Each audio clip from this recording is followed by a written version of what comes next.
تقوی کی اہمیت تزکیہ ہو تربیت بندہ مومن کی ہے پہچان، دیتا ہے پیغام یہ رمضان۔ بسم اللہ الرحمن الرحیم۔ ناظرین محترم، السلام علیکم ورحمۃ اللہ وبرکاتہ۔ پیغام رمضان، تربیت اور تزکیہ نفس۔ پیغام ٹی وی کی اسپیشل ٹرانسمیشن ہے افطار کے لیے۔ ہم اپنے اسٹوڈیوز میں آپ کی خدمت کے لیے موجود ہیں، اور کہنے والے نے بہت خوب کہا ہے کہ اپنے لیے تو سب ہی جیتے ہیں اس جہاں میں، ہے زندگی کا مقصد اوروں کے کام آنا۔ آج ہمارا موضوع گفتگو خدمت خلق ہے۔ رمضان اور خدمت خلق، ان دونوں کا ساتھ جب ہوتا ہے تو زندگی کی رونقوں میں اضافہ ہو جاتا ہے۔ ویسے تو مخلوق خدا کی خدمت ہر لمحے زندگی کی ہر جہت میں اور مخلوق کے ہر سانچے کے لیے لازم ہے، لیکن آج کل کچھ انداز بہتر ہو جاتے ہیں، توجہ زیادہ ہو جاتی ہے۔ خدمت خلق کیا ہے؟ مخلوق کی جہاد پر میں نے گزارش کی، کہاں کہاں پر کس طرح سے انداز کتنے ہو سکتے ہیں۔ ہم بعض اوقات کسی ایک آدھ چیز کو خدمت خلق سمجھ لیتے ہیں، لیکن اس کے مختلف پہلو ہیں، اور اس کے نتائج اور اثرات سمجھا کر انسینٹیوز دے کے لوگوں کو کیسے تیار کیا جا سکتا ہے۔ یہ ڈھیر سارے سوالات ہیں جن کے کافی و شافی جوابات دینے کے لیے ہمارے اسٹوڈیوز میں دو انتہائی معتبر شخصیات تشریف فرما ہیں۔ میں آپ کی خدمت میں ان کا تعارف پیش کرتا ہوں۔ حسب معمول ہمارے ساتھ پروفیسر ڈاکٹر محمد حماد لکھوی تشریف فرما ہیں۔ آپ ڈین ہیں faculty of Islamic studies Punjab university کے، ممبر ہیں قرآن بورڈ کے، اور پیغام ٹی وی کے ساتھ آپ کی محبت اور سرپرستی ہمیں حاصل ہے، اور ہم اس پر انتہائی شکر گزار ہیں۔ ساتھ تشریف فرما ہیں ایک ایسی شخصیت جن کی زندگی کا ہر لمحہ اعلاء کلمت اللہ کے مقدس فریضے میں بسر ہوا ہے۔ آپ کو دیکھ کر تازگی ایمان حاصل کرتے ہم۔ خدمت خلق کے موضوع پر آج وہ لوگ جو الخدمت کے حوالے سے مصروف عمل ہیں، ہم نے آپ کو زحمت دی ہے۔ محترم فرید احمد پراچا صاحب، نائب امیر جماعت اسلامی پاکستان، ہماری سعادت آپ ہمارے ساتھ مشروف، اور میں آپ کا بھی بہت شکر گزار ہوں، اور آپ دونوں احباب کی خدمت میں السلام علیکم عرض کرتا ہوں۔ ڈاکٹر صاحب، یہ رمضان بھی میں نے پہلے بھی کہیں عرض کیا تھا کہ عجیب رنگ میں اب کی بہار آئی ہے۔ کرونا وائرس، مسائل پوری انسانیت کے، اور ہر فرد پریشان، متاثر کسی نہ کسی حوالے سے، سوائے ان کے جنہیں اللہ رب العزت نے ایمان کی استقامت عطا فرمائی ہے۔ ان حالات میں جب کہ کاروبار متاثر، گھر بند ہو گئے، زندگی رکتی ہوئی محسوس ہو رہی ہے، ان دنوں میں خدمت خلق کی جو جہت نمایاں ہو کر ہمارے سامنے آ رہی ہے وہ کیا ہے، اور اسے کس طرح سے ہم اپنے دائرے کو وسیع کریں جو کرنے والے ہیں، اس پر میں چاہتا ہوں آپ ہمارے ناظرین کی رہنمائی فرمائیے۔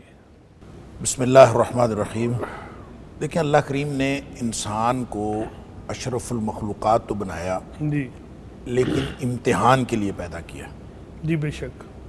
امتحان بس اس بات کا ہے کہ وہ اپنے اللہ کو راضی کرتا ہے یا ناراض کرتا ہے۔ جی ٹھیک۔ جس طرح اللہ کو ناراض کرنے کے بہت سارے طریقے ہیں، اسی طرح اللہ کو راضی کرنے کے بھی بہت سارے طریقے ہیں، جی ٹھیک۔ اور اللہ نے وہ سارے طریقے اپنے نبی اکرم صلی اللہ علیہ وسلم کے ذریعے سے ہمیں بتا دیے۔ لہٰذا اگر کوئی شخص نوافل میں کھڑا ہے یا سجدے میں پڑا ہے، جی یا قرآن کی تلاوت میں مصروف ہے، جی جی یا تہجد کے وقت اٹھتا ہے اور اللہ کے سامنے گریہ زاری کرتا ہے، یہ سارے طریقے اللہ کو منانے کے لیے اور اللہ کو راضی کرنے کے طریقوں میں سے ہیں۔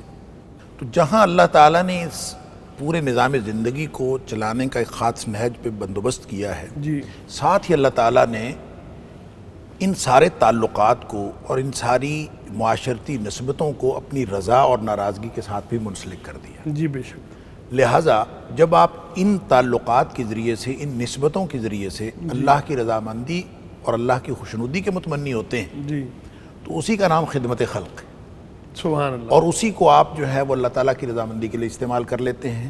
جی ٹھیک، لہٰذا حقوق العباد ہوں یا حقوق اللہ ہوں، جی خدمت خلق ہو یا انسان کی انفرادی تنہائیوں کی عبادات، جی جی، مقصدیت کے اندر کوئی فرق نہیں آتا، مقصد اللہ کو راضی کرنا ہوتا ہے، انداز مختلف ہے، انداز مختلف ہے۔ اور پھر شریعت نے جتنی بھی چیزوں کو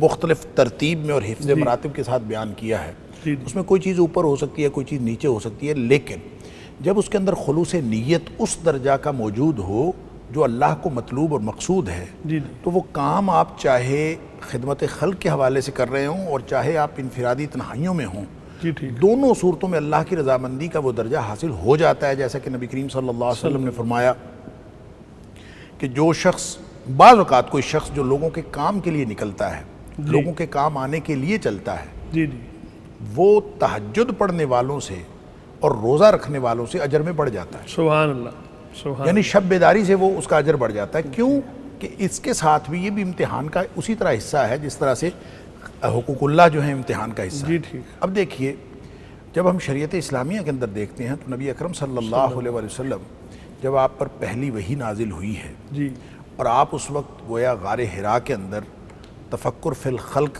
فرما رہے تھے جی ٹھیک، اور مظاہر فطرت کو دیکھ کر خالق کے ساتھ اپنا رابطہ جوڑے ہوئے تھے، جی ٹھیک، تو اس دوران آپ کی ایکٹیویٹیز ادروائز کیا تھیں؟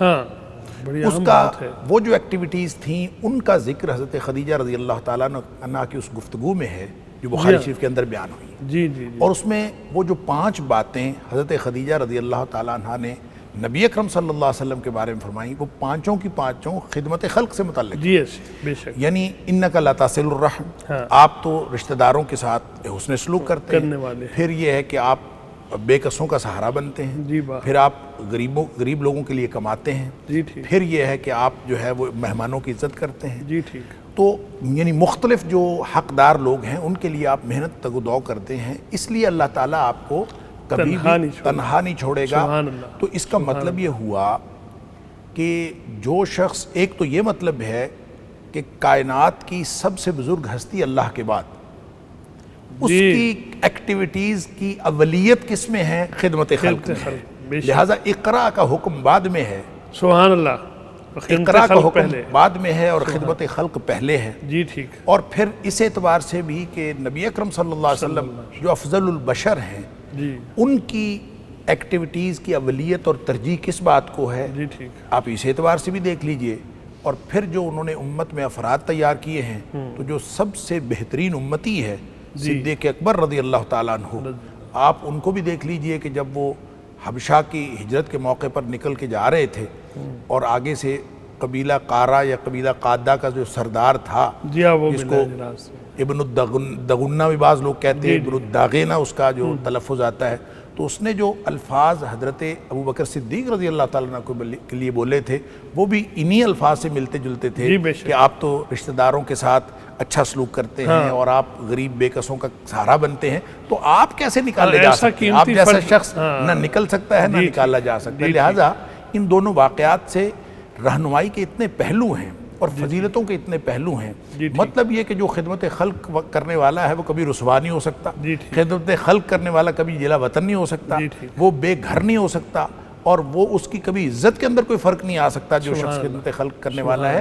تو یہ ساری چیزیں ہیں جو نبی اکرم صلی اللہ علیہ وسلم کے کردار سے اور حضرت ابو بکر صدیق رضی اللہ تعالیٰ کے کردار سے پوری امت مسلمہ کے لیے ایک گویا راستہ کا تعین کرتی ہیں کہ خدمت خلق کی اہمیت کتنی ہے، اس کی ترجیح میں اور یہ ترجیحات کی فہرست میں یہ کہاں پہ فال کرتی ہے۔ جی بہت شکریہ ڈاکٹر صاحب۔ پر صاحب یہ فرمائیے، یہ جو اس وقت حالات ہیں، ڈاکٹر صاحب نے تو ان جنرل اس کو بیان بھی کیا اور اس کی جو اہمیت کا ایک خاص انداز ہے آپ کے بات کرنے کا وہ بھی ہمارے سامنے آیا، لیکن میں جو اس وقت ہم عصر حاضر میں ہیں اور ہمارا تعلق ماضی میں ہم کچھ نہیں کر سکتے، آنے والے کل کی خبر نہیں ہے، لمحہ موجود ہمارا اثاثہ ہے۔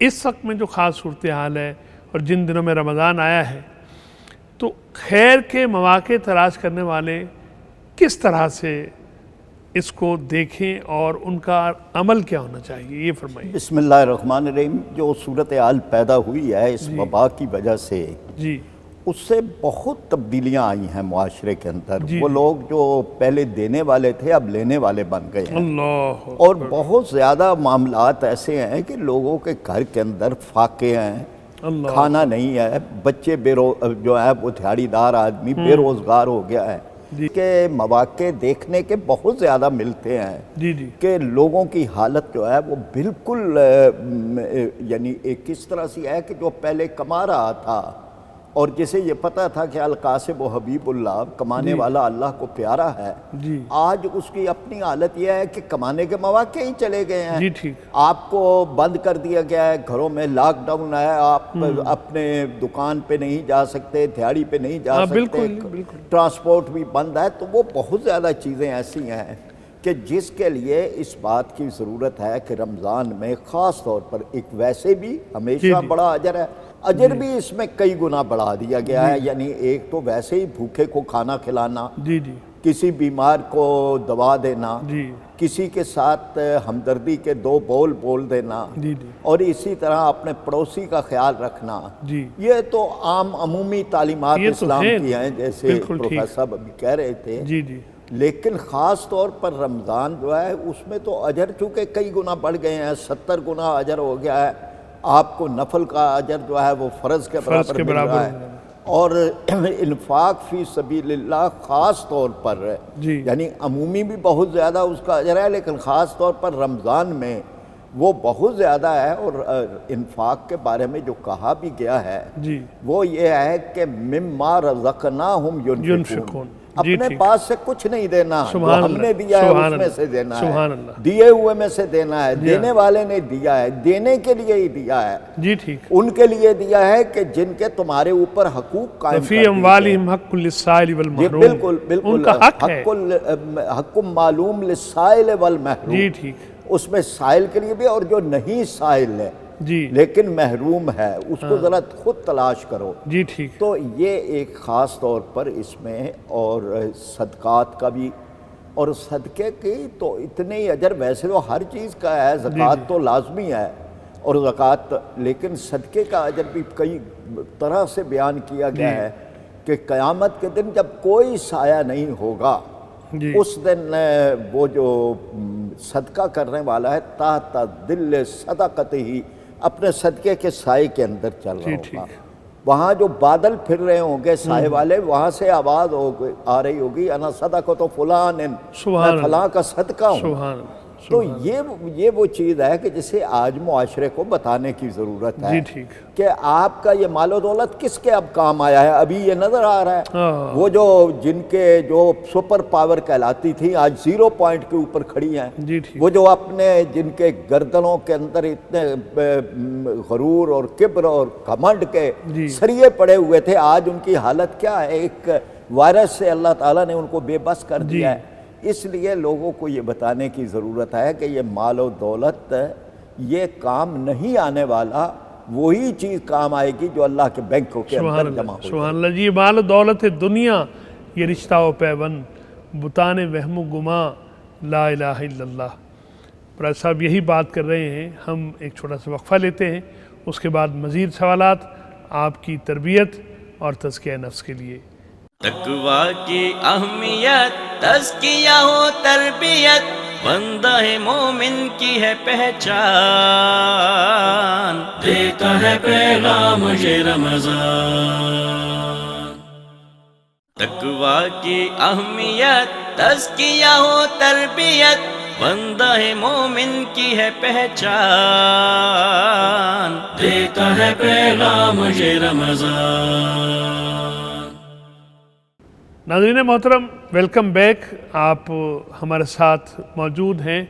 پیغام رمضان، تزکیہ نفس کس طرح سے ہو، مال کو کیسے پاک کیا جائے، اور اپنے اعمال کو کیسے پاک کیا جائے۔ خدمت خلق کے حوالے سے آج گفتگو ہو رہی ہے اور اسٹوڈیوز میں تشریف فرما ہیں محترم پروفیسر ڈاکٹر محمد حماد لکھوی صاحب اور محترم فرید احمد پراشا صاحب۔ ڈاکٹر صاحب، حدیث شریف میں رسول اکرم صلی اللہ علیہ وسلم نے ارشاد فرمایا کہ جس کے پاس اضافی سواری ہے وہ سواری کسی محتاج کو دے دے، جس کے پاس اضافی کھانا ہے وہ کھانے میں کسی محتاج کو شریک کر لے، مفہوم عرض کر رہا ہوں میں۔ تو ان دنوں میں ایک تو ہے کہ جن کے پاس وسیع مال ہے، وسعت ہے، جن کو توجہ دلا رہے تھے پراج صاحب، لیکن ایک وہ ہیں جن کے پاس وسائل تھوڑے ہیں، تو وہ کس طرح سے ان دنوں میں بیہیو کریں؟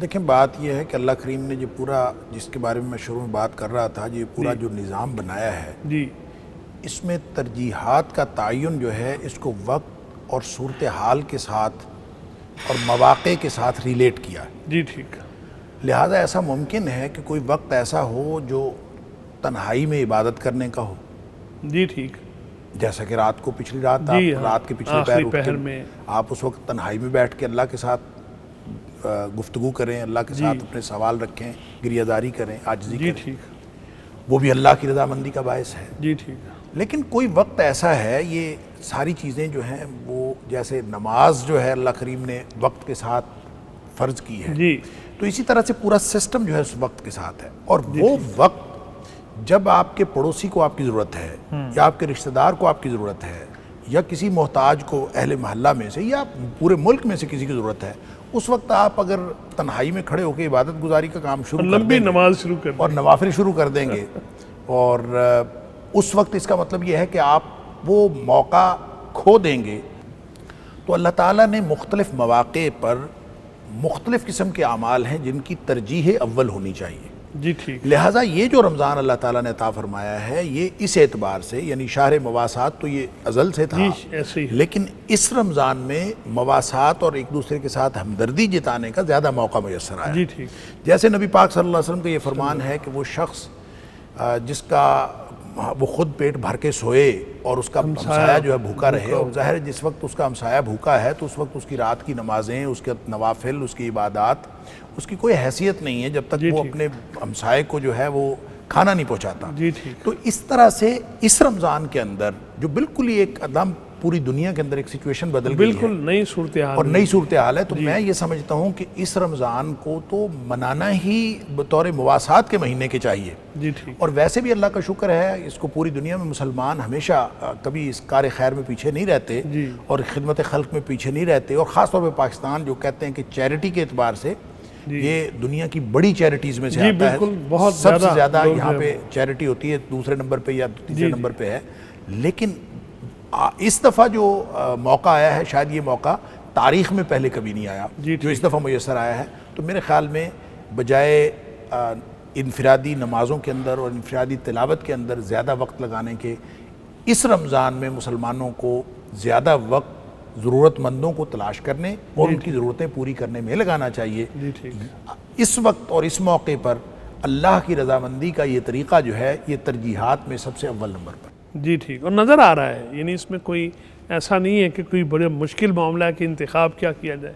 حکومتی ادارے بھی لگے ہوئے ہیں پراج صاحب، اور مختلف تنظیمیں بھی موجود ہیں، اور مساجد کے اندر بھی ایک خاص کیفیت جو ہے وہ اگرچہ جانا تھوڑا ہو گیا لیکن پھر بھی، تو ان حالات میں آپ فرمائیے کہ کیا مسجد کو مرکز بنا کر اور خدمت خلق کے ان کاموں کو آگے بڑھایا جا سکتا ہے؟ مسجد تو ہے ہی جی، یعنی خدمت خلق کا ایک اس کی معاشرے کے اندر ایک مرکزی حیثیت ہے۔ جی ٹھیک، محض نمازیں ادائیگی کی ہی وہ جگہ نہیں ہے، جی ٹھیک، بلکہ وہاں وہ ایک کمیونٹی سینٹر ہے، وہ محلے کے لیے آپس میں میل جول کی ایک جگہ ہے، وہ دکھ درد کو آپس میں بانٹنے کا معاملہ ہے۔ وہاں پہ پتہ چلتا ہے کس گھر کے اندر بیماری ہے یا کس گھر کے اندر لوگ جو ہیں وہ پریشان حال ہیں۔ تو یہ بالکل ایک یعنی مسجد کو بھی ایک اس کا مرکز ہونا چاہیے۔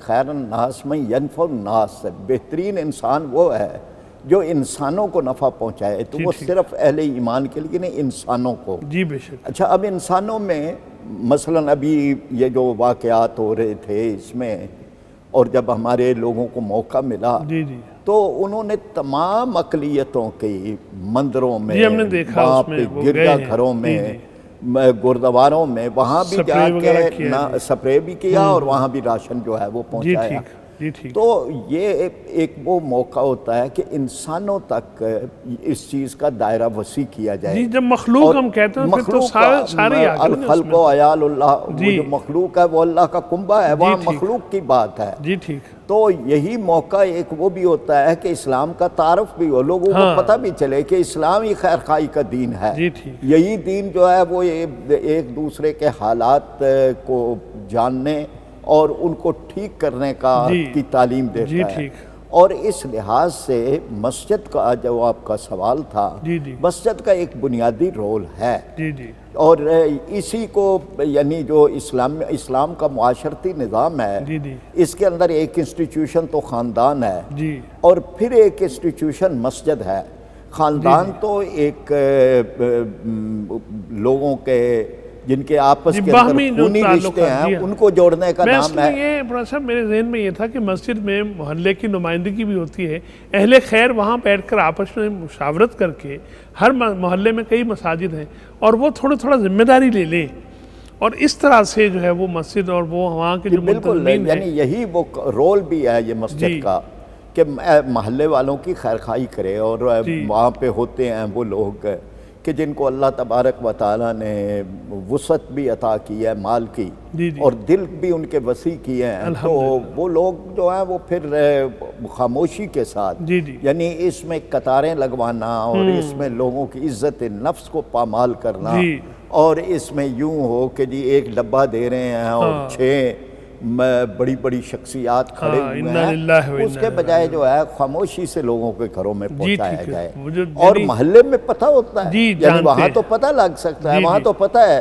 کہ کون سا رکشہ چلاتا تھا اور آج اس کا رکشہ رکا ہوا ہے، کون دھیاڑی کرتا تھا آج اس کی دھیاڑی جو ہے وہ نہیں۔ پھر اسی طرح سے لوگ جو اب شہروں میں آ گئے ہیں، ان کو اپنے پیچھے دیہاتوں میں جہاں سے وہ اٹھ کے آئے ہیں وہاں کی خبر گیری بھی لینی ہے، اور یہ بھی کام جو ہے وہ مسجد کے اندر بہتر طریقے سے ہو سکتا ہے کہ وہ شیئر کر سکتے ہیں ایک دوسرے سے کہ میرے علاقے کے اندر یہ معاملہ ہے، اس میں اگر آپ نے کچھ مدد کرنی ہو تو ایسے غربا جو ہیں وہ موجود ہیں۔ جی بالکل، یہ بڑی بنیادی بات ہے ڈاکٹر صاحب، وہ جو دائیں ہاتھ سے دینا اور بائیں کو خبر نہ ہو، عزت نفس کو مجروح کرنے سے بہتر یہ ہے کہ پھر دیا ہی نہ جائے۔ وہ جو کہا گیا کہ احسان جتلانا اور تکلیف پہنچانا صدقہ کر کے، تو وہ تو کوئی بات نہ ہوئی۔ لا تبطلوا صدقاتکم بالمن والعذا۔ ڈاکٹر صاحب مقروض بھی ہوتے ہیں لوگ اور وہ تنگ دست ہو گئے، تو ان حالات میں جو قرض خواہ ہیں ان کا رویہ کیا ہونا چاہیے مقروضوں کے ساتھ؟ دیکھیں جی، جو قرض دینا ہے یہ تو اتنی بڑی نیکی ہے کہ اگر قرض حسنہ ہے، اس کے قرض حسنہ اس قرض کو کہتے ہیں کہ جس کے نتیجے میں، جس کے بدلے میں وہ اس سے کسی مادی فائدے کی توقع نہ رکھے۔ جی ٹھیک۔ تو اگر وہ کوئی قرض دیتا ہے تو نبی پاک صلی اللہ علیہ وسلم کے فرمان کے مطابق ہر دن کے بدلے جتنا عرصہ اس کو وہ قرض دے رکھتا ہے تو ہر دن کے بدلے جو ہے اس کو اجر ملتا رہتا ہے۔ لہٰذا بعض اوقات میں یہ اس بات کو سوچتا ہوں تو مجھے یوں لگتا ہے کہ شاید صدقہ خیرات کرنے سے بھی اس کا اجر بڑھ جاتا ہے کہ اگر آپ اس کسی کو قرض حسنہ دیتے ہیں، کیونکہ صدقہ خیرات بہرحال وہ بھی بہت اجر کی بات ہے، لیکن اس میں دنوں کے حساب سے روزانہ کے حساب سے آپ کو ثواب میں اضافہ ہوتا جائے، یہ اس کے بارے میں ارشاد نہیں ہے نبی پاک صلی اللہ علیہ وسلم۔ تو ایک تو یہ ہے کہ جو بھی قرض خواہ ہیں ان کو مقروضوں کا خیال کرنا چاہیے، اور اس کے لیے ایک یہ تو خصوصی صورتحال ہے، عام حالات میں بھی عام حالات میں شریعت کہتی ہے کہ فناظرۃ الی میسرہ، کوئی اگر مقررہ مدت تک نہیں واپس کر سکتا تو آپ اس کو خوشحالی تک، اس کی آسانی تک، فراخی تک اس کو مہلت دے دیں، فناظرۃ الی میسرہ، اس کو مہلت دے دیں۔ لیکن اگر آپ وان تصدقوا خیر لکم ویسے ہی چھوڑ دیں تو وہ زیادہ اچھا ہے، یعنی اس کو خیرات ہی کر دیں، صدقہ ہی کر دیں، چھوڑ ہی دیں۔ تو کہنے کی بات یہ ہے کہ یہ صرف مقروض کی بات نہیں ہے کہ اس کا خیال کیا جانا چاہیے، بلکہ جو فقراء اور مساکین کی الگ الگ 2 کیٹیگریز مصارف زکوٰۃ میں بیان کی گئی ہیں، ان کو بھی اسی طرح کیٹیگرائز کر کے ہمیں دیکھنا چاہیے، اور عام طور پہ لوگ اس کی ڈیفینیشن میں اور اس کی پہچان میں بھی غلطی کر جاتے ہیں. جی جی مثلاً یہ ہے کہ فقیر تو وہ ہے جو محتاج ہے, سب کو نظر آ جاتا ہے جس کے پاس کچھ نہیں ہے. جی ٹھیک. مسکین کی ڈیفینیشن میں اور اس کی پہچان میں لوگوں کو عام طور پہ غلط فہمی ہوتی ہے, ابہام ہوتا ہے. وہ یہ کہ مسکین بنیادی طور پر وہ ہوتا ہے, اس کی کئی قسم کی تعریفیں ہیں, لیکن مختصر بات یہ ہے کہ مسکین وہ ہوتا ہے کہ جس کا جو آمدن ہے جی اس کی ضروریات زندگی سے کم ہو. جی ٹھیک.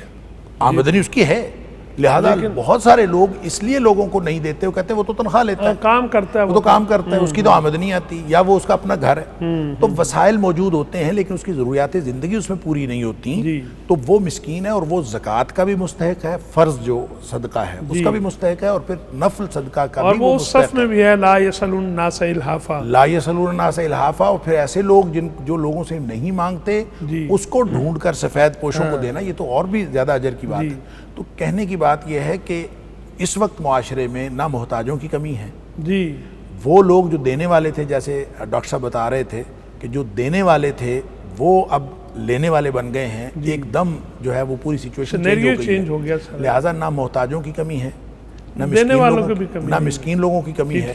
اور اللہ تعالیٰ نے اہل خیر بھی بہت سے پیدا کیے ہیں, اور بہت سارے لوگ ہیں جو کر رہے ہیں کام. میرے خیال میں ان کی تشجیع کی ضرورت ہے, ان کو اور زیادہ حوصلہ افزائی کی ضرورت ہے کہ وہ لوگ کریں. اور ان کو یہ بات بہت, میں سمجھتا ہوں سارے علماء کو اس کے اندر بہت زیادہ زور دے کے کہنی چاہیے کہ اگر آپ کی نماز تراویح متاثر ہو جاتی ہے, آپ کی تلاوت متاثر ہو جاتی ہے, تو آپ کی تہجد متاثر ہو جاتی ہے, تو کوئی حرج نہیں ہے. آپ کو اللہ تعالیٰ نے جو اس خدمت کے اندر اجر دینا ہے وہ اس اجر سے کہیں بڑھ جائے. پر صاحب ہم بات کر رہے ہیں کہ امکانات زیادہ ہیں خیر کے لیے, مواقع زیادہ مل گئے ہیں خدمت خلق کے لیے. مواقع لوگ تلاش کر رہے ہوتے ہیں, اور ان میں سے کچھ ایسے بھی ہیں جو ذخیرہ اندوزی کے ذریعے اپنی تجوریوں کو بھرنے کے مواقع تلاش کر رہے ہیں. ایسے جو ٹولیاں بنا کر لوگوں کو گھیر رہے ہیں اور یہ کچھ نہیں ہمارے پاس, اور وہ سختی کے ساتھ ذرا. تو جو اس طرح کے لوگ ہیں جو مانگنے والوں کا بحروب بنا لیا ہے جنہوں نے, اور کچھ وہ ہیں جو یعنی لوگوں کی جیبوں پہ ڈاکہ ڈال رہے ہیں, ان کے بارے میں ان دنوں میں کیا آپ کہیں گے؟ اس دو طرح کی صورتحال اس وقت ایک پیدا ہوئی ہے. ایک تو وہ ہیں کہ جو پیشہ ور قسم کے لوگ ہیں, اور وہی جن کا معاملہ یہ ہے کہ وہ لوگوں سے چمٹ کر ان سے سوال کرتے ہیں, اور ان کے معاملہ وہ اصل مستحق تک بھی نہیں پہنچنے دیتے. وہ وہاں پہ کہیں پہ کوئی بانٹنے کے لیے آتا ہے تو وہاں اس پہ حملہ آور ہو جاتے ہیں. اس طرح کی بھی صورتحال ہے. اس کا حل وہی ہے کہ جی آپ معاشرے کی جو مراکز ہیں, مساجد ہیں, ان کے ذریعے سے پھر محلوں میں ان مستحقین تک پہنچیں کہ جن کا جو باہر نہیں نکل پاتے, یعنی جتنا یونٹ چھوٹا کر لیا جائے گا وہ کر لیا جائے. جی اچھا, دوسرا پھر ایک موقع ہوتا ہے کہ جی ایسے موقع آئے اور ناجائز منافع خوری شروع کر دی کہ اب لوگ مشکل میں پھنسے ہوئے ہیں, تو ان سے ان کی جیبوں پہ ڈاکے ڈالیں.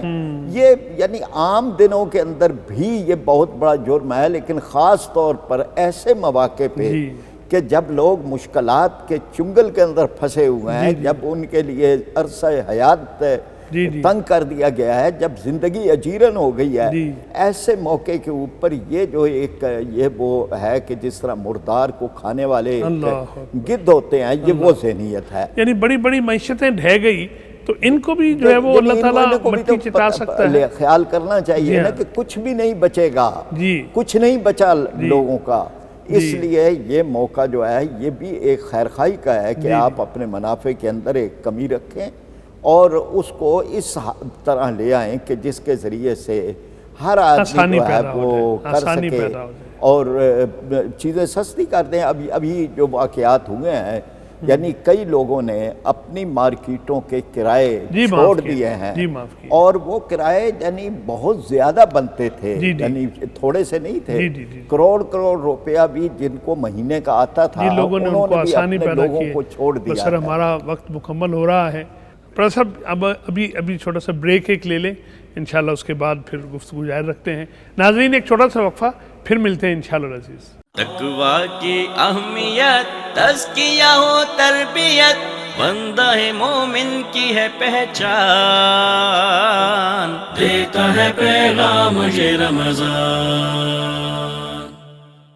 تقویٰ کی اہمیت، تزکیہ و تربیت، بندہ ہے مومن کی ہے پہچان،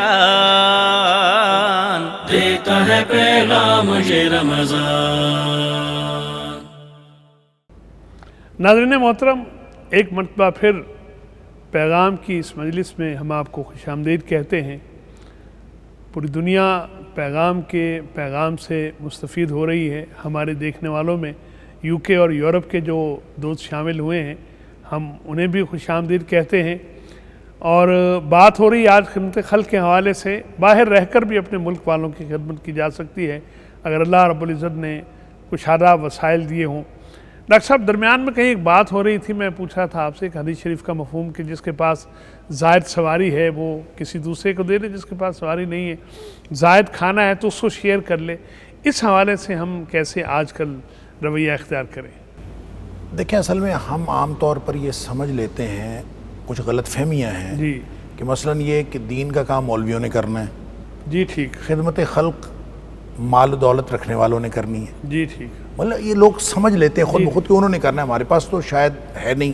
اور جب بھی آپ دین کی خدمت کی بات کریں گے تو فوراً خیال مولویوں کی طرف جائے گا۔ جی ٹھیک، جب آپ خدمت خلق کی بات کریں گے اور کوئی خیرات کی، صدقے خیرات کی بات کریں گے تو مالداروں کی طرف دھیان اور توجہ جاتا ہے۔ ایسی بات نہیں ہے، ہر شخص جو ہے وہ ذمہ دار، جی ٹھیک، اور ہر شخص نے اپنی قبر میں جانا ہے، اور لا یکلف اللہ نفسا الا وسعها، جتنی وسعت طاقت اس کو اللہ تعالیٰ نے دی ہے اتنا وہ ذمہ دار ہے، اور اتنا ہی سوال بھی ہے۔ اور اتنا سوال بھی ہوگا۔ جتنا بڑا مالدار ہے اس سے سوال بڑا ہے، اس کا امتحان بڑا ہے۔ جو کم، اچھا، جو چھوٹے یعنی کم تر طبقے کے لوگ ہیں مالی اعتبار سے، جی ان کے اوپر بھی یہ فرض ساقط نہیں ہوتا، جی ٹھیک، یعنی ایسا نہیں ہے کہ ان کا فرض ساقط ہو جاتا ہے۔ مثال کے طور پر رمضان کے اندر یہ جو آخر پہ فطرانہ دیا جاتا ہے، جی جی صدقۃ الفطر جس کو کہتے جی ہیں، اب صدقۃ الفطر میں یہ بات نہیں ہے کہ وہ کوئی صاحب نصاب ہو جس نے دینا ہے، جی ٹھیک، بلکہ وہ ہر مسلمان پر ہے۔ جی ٹھیک، اس حدیث کی شرح میں لوگ محدثین نے یہاں تک لکھا ہے کہ جو لوگ خود جن کو صدقۃ الفطر دیا جا رہا ہے وہ بھی اگر صدقہ الفطر ان کے گھر آ جانے کی وجہ سے وہ اس قابل ہو گئے ہیں کہ وہ دوسروں کو دے، وہ بھی دے، اللہ اکبر، اللہ ان کو بھی دینا چاہیے تاکہ کوئی محروم نہ رہے۔ کوئی محروم نہ رہے۔ اصل میں یہ صدقۃ الفطر ہے ہی اس لیے تُوْمَةً لِلْمَسَاكِينِ، جی ٹھیک، یعنی لوگوں کے لیے کھانے کا بندوبست ہو جائے، ٹھیک، لہٰذا جہاں سے بھی آ رہا ہے، آپ کے گھر کسی اور جگہ سے آیا، آپ کے آگے کسی اور کو دے دے اگر آپ دے سکتے ہیں۔ ڈاکٹر صاحب، آپ کے اسکپ ہو جاتی بات یہ عام طور پر ہمارے ہوتا ہے کہ عید کی نماز سے پہلے تو پھر آخر میں ہی خرچ کرنا ہے، پہلے بھی ہم دے سکتے ہیں رمضان سے ذرا آپ 1-2 دن 3 دن پہلے بھی دے سکتے ہیں، اصل میں تو یہ رمضان کے آخر پہ ہی دینا چاہیے، جی ٹھیک، تاکہ یہ بالکل اینڈ پہ جا کے، تو ظاہر ہے وہ میکسیمم اس کی لمٹ جو ہے وہ عید کی نماز سے پہلے، جی ٹھیک، اگر آپ اس سے پہلے دیں گے تو وہ صدقۃ الفطر عید ہوگا، کی خوشیوں میں لوگ شریک، نہیں تو پھر وہ عام صدقہ ہوگا، پھر اس کی۔ اچھا، بات اصل میں یہ میں کر رہا تھا، جو اس کے اندر حکمت ہے وہ یہ کہ جو خود لینے والا ہے وہ بھی آگے دے، جی ٹھیک، اس لیے اس کا جب ہم مظاہرہ دیکھتے ہیں دور نبوی میں تو ایک بڑی شاندار مثال ہے، وہ ہے مواخات کی، جی ٹھیک، کہ مواخات کے موقع پر جب کسی ایک مہاجر کو ایک انصاری کا بھائی بنا دیا گیا تو وہ صرف مال و دولت کی بنیاد پر نہیں بنایا گیا، جی ٹھیک، اس میں بہت سارے لوگ ایسے تھے جن کے پاس کوئی بہت زیادہ وسائل نہیں تھے، جو انصار تھے، اور انہوں نے کیا کیا ہے کہ انہوں نے ہر چیز نصف کر لی، ہر چیز شیئر کر لی۔ تو جو جس حدیث کا آپ حوالہ دے رہے تھے کہ سواری ہے آپ سواری شیئر کر لیں، آپ کے پاس پیسے ہیں آپ پیسے شیئر کر لیں، آپ کے پاس کھانا ہے کھانا شیئر کر لیں، ایک بندے کا کھانا 2 بندوں کو کافی ہو جائے گا، اللہ تعالیٰ اس کے اندر برکت ڈال دے گا۔ لہٰذا جو متوسط طبقے کے لوگ ہیں یا کمتر طبقے کے لوگ ہیں مالی اعتبار سے، وہ بھی اپنے آپ کو اس ذمہ داری سے فارغ اور عہدہ برا نہ سمجھیں، کہ وہ یہ نہ سمجھیں کہ وہ اس سے ماورا ہیں، وہ اس سے اس ذمہ داری کو وہ بھی نبھائیں۔ جب پانی کا ایک گھونٹ یا ایک کھجور جو ہے وہ، جب روزہ افطار کرنے کے لیے پانی کے ایک گھونٹ کی بات ہے، جی ٹھیک، اور کھجور کے ایک ٹکڑے کی بات، جی ٹھیک، دودھ کے ایک گھونٹ کی بات، یعنی جو میسر ہے آپ اس کے ساتھ کریں۔ لہٰذا یہ ایک پوری سسٹم کی بات ہے، یہ کہ صرف اصحاب خیر کی بات نہیں ہے۔ یہاں پہ میں ایک حدیث یہ کوٹ کرنا چاہوں گا، ایک بڑی مزے کی حدیث ہے، اس میں یہ بھی نہیں ہے کہ آپ محتاجوں کو کھلائیں۔ جب ہم خدمت خلق کی بات کرتے ہیں تو اس میں دونوں طرف جو ہے نا وہ کانسیپٹ کی غلطی موجود ہے. جی ٹھیک. بہت سارے لوگ جو ہیں، جیسے میں نے پہلے عرض کیا کہ محتاج اور مسکین کی ڈیفینیشن اور اس کے تعین میں، پھر ذمہ داری کے تعین میں، پھر یہ مختلف چیزیں ہیں. اسی طرح ایک غلط فہمی اور بھی پائی جاتی ہے کہ خدمت خلق سے مراد یا اچھا سلوک کرنے کے جو احتیاج ہے وہ صرف ادنا طبقوں کو ہے، محتاجوں کو ہے، دوسروں کو نہیں ہے. جی ٹھیک. حالانکہ جو نبی اکرم صلی اللہ علیہ وسلم نے جو دین دیا ہے اس میں رشتہ داروں کے الگ حقوق ہیں، جی ٹھیک. بڑوں کے الگ حقوق ہیں، جی ٹھیک. چھوٹوں کے الگ حقوق ہیں. ہر مسلمان کا، ہر انسان کا حق ہے حفظ مراتب کے اعتبار سے. جی ٹھیک. تو جس حدیث کا میں ذکر کر رہا تھا اب اس میں نبی پاک صلی اللہ علیہ وسلم نے 4 باتیں فرمائیں. افشوا السلام، ہاں سلام کا کیا کرو، ایک دوسرے کو سلام پھیلاؤ. اطعموا الطعام، کھانا کھلاؤ. اچھا وہاں یہ نہیں ہے کہ کس کو کھلاؤ، تخصیص نہیں ہے، کمزور کے لیے کمزور کو کھلاؤ، آپ اپنے جیسوں کو کھلاؤ، اپنے رشتہ داروں کو کھلاؤ، دوستوں کو کھلاؤ. کھانا کھلانے کے لیے کھانا کھلاؤ. اللہ اکبر. واصل الارحام، رشتہ داروں کا ان کو حق دو، جی صلہ رحمی. صلہ رحمی کرو. جی ٹھیک. اور چوتھی بات فرمائی وصلوا باللیل والناس نیام، سبحان اللہ. کہ اس وقت رات کو اٹھ کے نماز پڑھا کرو جس وقت جب لوگ لوگ سوئے ہوئے ہوتے ہیں. تو یہ 4 باتیں فرما کے پہلی تینوں باتوں کا تعلق مخلوق کے ساتھ ہے. جی ٹھیک. اور صرف ایک بات ہے جو تنہائی میں جا کے جی جی. فرمایا تدخل الجنت بسلام، سبحان اللہ. امن و سلامتی کے ساتھ مزے سے جنت میں داخل ہو. جنت میں، سبحان اللہ. یہی ہمارا مقصد ہے. برادر صاحب، حدیث شریف کا مفہوم میرے سامنے موجود ہے کہ جو نیکی کا کوئی کام بھی نہ کر سکے وہ اپنے گھر کو اپنے لیے ایک اشارہ سمجھے، یعنی گھر ہی میں رہے اور لوگوں کو اپنے شر سے محفوظ رکھے.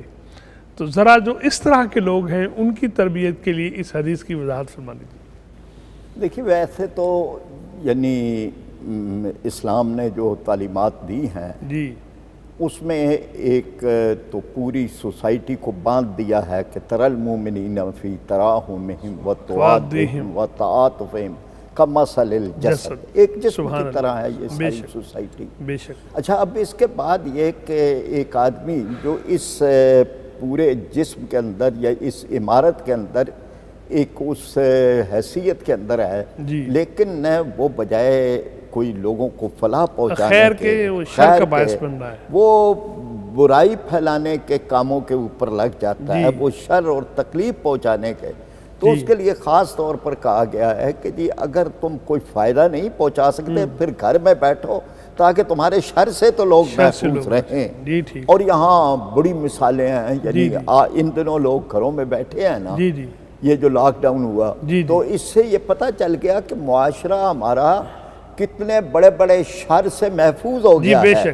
یعنی یہ سینمے بند ہو گئے، ناچ گھر بند ہو گئے، یہاں پر جو لوگوں کو اذیتیں پہنچانے والے جرائم کی شرح بہت کم ہوئی ہے. ابھی یہ فضائی آلودگی اور ماحولیاتی آلودگی یہ عادی ہو گئی، یعنی جس کی وجہ سے بیماریاں پڑتی تھیں وہ، اور اس سے اب لوگ جو گھروں میں بیٹھ گئے یا بیٹھنے پہ مجبور ہو گئے، یا ایک وائرس نے اللہ کی طرف سے آنے والی ایک چھوٹی سی مخلوق نے ان کو گھروں کے اندر بٹھا دیا. وہ سارے کام کہ جن کو ضابطے اور قانون اور اللہ کی تعلیمات نہیں روک سکیں، وہ اللہ کی طرف سے ایک آزمائش نے روک دی. تو یہ بھی اس مفہوم کے اندر ہے کہ جی آپ اپنے شر سے معاشرے کو محفوظ رکھیں اور کوئی ایسا کام نہ کریں کہ جس کام سے کے نتیجے کے اندر معاشرے کو نقصان پہنچ رہا ہے اور اس کو تکلیف پہنچ رہا ہے. اب اس کی بڑی مثالیں ہیں کہ جو دی جا سکتی ہیں. گھر ملک بھی بڑا گھر ہوتا ہے، تو اپنے اپنے ملکوں کی حدود میں جو قید ہو گئے ہیں اس سے شر جو آپ فرما رہے ہیں اس سے کمی آئی ہے. اور یہ جو ایک ایک کر کے ڈاکٹر صاحب بت ڈھہ گئے ہیں دنیا کے اندر، یہ بھی ایک الگ موضوع اس پر بات کریں گے. لیکن میں یہ چاہ رہا ہوں ہمارا سارا فوکس رہا انسانوں کے ذریعے انسانوں کی فلاح و بہبود. مخلوقات کا دائرہ تو بہت بڑا ہے، ہر چیز جو مخلوق ہے. میں مختصراً چاہتا ہوں کہ ذرا لوگوں کی توجہ اس طرف بھی دلوا دیں. دیکھیں بات یہ ہے کہ پیاسے کتے کو پانی پلا کر سبحان اللہ اگر کسی کو جنت مل سکتی ہے نبی پاک صلی اللہ علیہ وسلم کے فرمان کے مطابق، اور ایک بلی کو بھوکا باندھ کر کھانا نہ دینے کی وجہ سے جہنم کی وہ مستحق ہو سکتی ہے عبادت کوئی خاتون، تو اس کا مطلب یہ ہوا کہ مخلوقات کی کتنا بڑا حق ہے. وہی جو میں نے شروع میں عرض کیا تھا کہ بات ترجیحات کی ہے، امتحان اللہ کو راضی کرنے کا یا ناراض کرنے کا ہے. وہ آپ راضی کر لیں اللہ کو چاہے مخلوقات کی خدمت کر کے جی ٹھیک، اور انسانوں کی خدمت کر کے، جی ٹھیک، اور چاہے آپ نماز پڑھ کے، یہ ایک کمپلیٹ پیکیج ہے. جی ٹھیک، ادخلوا فی السلم کافہ، سبحان پورے کے اللہ، پورے دین میں سبحان داخل ہو جاؤ. سبحان اللہ، یہاں کوئی شخص پک اینڈ چوز نہیں کر سکتا، جی خواہ مخواہ کہ وہ کہے کہ میں تو جناب مخلوقات کی خدمت آج کے بعد میں جانوروں کی خدمت کیا کروں گا، کتوں کو پانی پلایا کروں گا، اور میں بلیوں کو کھانا کھلایا کروں گا، اور بس اور انسان کوئی مر رہا ہو پاس، انسان کوئی مر رہا ہو، ایسا نہیں ہے، بلکہ یہ پورا پیکیج ہے. اس پیکیج میں رات کو نماز بھی پڑھنا ہے، فرض نمازیں بھی پڑھنی ہیں، روزے بھی رکھنے ہیں، زکوٰۃ بھی دینی ہے، جی اور خدمت خلق بھی کرنی ہے، لوگوں کے کام بھی آنا ہے. جی اور اگر کوئی شخص لوگوں کے کام نہیں آتا، جی جتنا مرضی نیک ہو، جی ٹھیک، نمازی پرہیزگار، جتنا مرضی دین کی تعلیم دینے والا، مسئلہ یہ ہے کہ اگر وہ کسی کے کام نہیں آتا تو صاف مطلب ہے اس کا جی کہ وہ اس کا مقصد اللہ کی رضا نہیں ہے.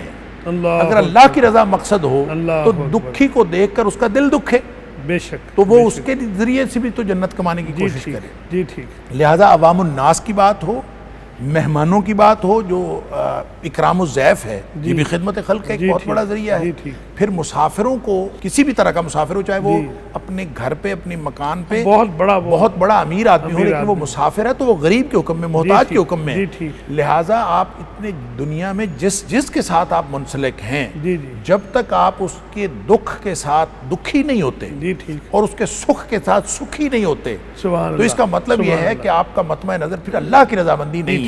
جن لوگوں نے سیگمنٹس میں دین کو تقسیم کیا ہوا ہے کہ جناب ہم تو چونکہ مولوی ہیں، مسجد والے ہیں، لہذا باقی کام ہم نے نہیں کرنا، یا کچھ لوگوں نے خدمت خلق کو اپنا مطمع نظر بنایا ہوا ہے کہ ہم تو خدمت خلق والے ہیں، مسجد جانا ہمارا کام نہیں ہے، اور وہ مخلوقات کی خدمت کر کے یا جانوروں کی خدمت کر کے جنت لینا چاہتے ہیں، اور وہ سمجھتے ہیں کہ اللہ راضی ہو جائے گا. یہ دونوں کے کانسیپٹس غلط ہیں. اس مکمل پیکیج کو، یعنی وہ کمپلیٹ پیکیج کی بات اس کو لینا ہے، اس میں پک اینڈ چوز کا اختیار ہمارے بڑی پاس نہیں. قیمتی ہے. پرافیسر صاحب بس ہم آخر میں داخل ہو گئے پروگرام کے. ہمارا سارا فوکس رہا خرچ کرنا، کھلانا پلانا، لوگوں کی، مخلوق خدا کی خدمت کرنا، کسی کو راہ ہدایت دکھلا دینا، کسی کو صراط مستقیم کی طرف رہنمائی کر دینا، انگلی پکڑ کر چلا دینا، اس کے بارے میں کیا فرمائیں گے؟ دین کے بارے میں کہا ہی گیا ہے نا کہ دین و نصیحہ، جی دین ہے ہی خیرخواہی کا نام. جی ٹھیک، یہ خیرخواہی ہر طرح کی ہے. یہ خیرخواہی دنیاوی نقطہ نظر سے بھی ہے اور اخروی نقطہ نظر سے بھی. جی ٹھیک، اور خاص طور پر کسی کو وہ راستہ دکھانا کہ جو اس کو دنیا بھی اس کی بہتر کر دے اور سبحان آخرت اللہ، بھی اس کی سبحان بہتر کر اللہ، دے. سبحان اللہ، اسی لیے یہ وہ صدقہ جاریہ ہے جو بعد میں بھی جاری رہنا ہے. واہ واہ واہ، آپ نے کسی، جیسے کہ یہ کہا گیا کہ جی تمام اعمال ختم ہو جائیں گے الا بثلاثن، تین اعمال چیزیں جو ہیں وہ جاری رہیں گے. بے شک، تو ان تین اعمال میں علم نافع بھی ہے، سبحان اللہ، یعنی وہ اس میں صدقہ جاریہ بھی ہے، علم نافع بھی ہے، اولاد صالح بھی ہے. تو اس لحاظ سے یہ جو علم نافع ہے، خیرخواہی کی بات ہے، کسی کو بھلی بات، کسی کو اس راستے پہ لگا دینا کہ جو راستہ اس کو اللہ کی خوشنودی اور رضا کی طرف لے جائے، یہ بہت بڑی خیرخواہی ہے. اور اگر کوئی یہ خیرخواہی کرتا ہے تو یہ ایک ایسی چیز ہے کہ جو نامہ اعمال کے اندر ہمیشہ مرنے کے بعد بھی نامہ اعمال میں اضافہ. پیغام کا یہی پیغام ہے جو پرافیسر صاحب فرما رہے ہیں، ربنا آتنا فی الدنیا حسنہ وفی الآخرۃ حسنہ وقنا عذاب النار. یہ سب سے بڑی خدمت ہے، لوگوں کی خدمت کرنا. من لا یرحم لا یرحم، یہ رحم کرنا، مخلوق خدا کے ساتھ اپنے تعلق کو مضبوط رکھنا نہایت ضروری ہے. یہی آج تربیت ہماری کی ہمارے مربین نے.